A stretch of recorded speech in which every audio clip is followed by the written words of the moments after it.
Chance আছে কিন্তু 2 versus 2 chance আছে অসাধারণ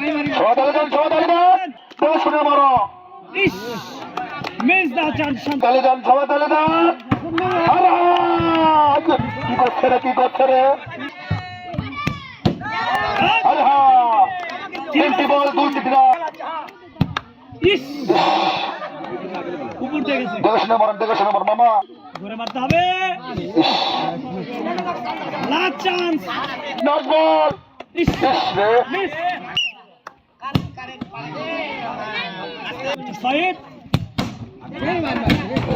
হাই শরীফ কি করলে রে নিরিক করো ভালো করে আচ্ছা চান্স দেখে শুনে মারো তুমি ইস last Yes, Mr. Soy. I want packet flour, 1 packet sima, 1 packet sugar, 1 packet salt, 1 mudri oil and 1 packet biscuit, Mr. Soy.